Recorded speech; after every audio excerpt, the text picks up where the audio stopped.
Əzinem ay ay ay bir demel. Ne oldu? Ne göz kaşırırsan orada? Ay yoldaş, biraz sakin olar.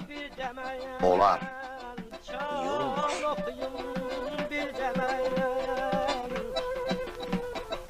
Ömür geçti ay gün geçti. Cavan olmara. İsa baladı. Bir demel ay ay aman tello tello can tello. Canım tello tello can tello. Aman tello tello can tello. Canım tello tello can tello.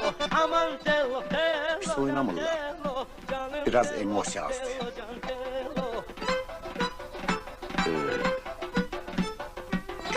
Emosya. Ada biraz dili oynayayım daha.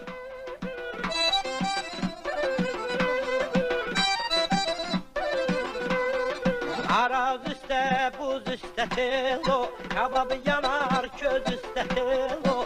Araz üstte, buz üstte telo, kababı yanar köz üstte telo. Koy beni öldürsünler telo, bir alacağız kız üstte telo.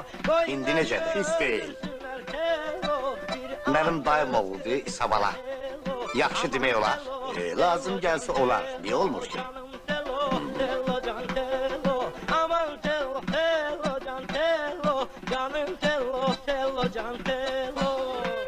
Göresen Mangol turistleri Mangol dublonkasını buradan niye alırlar?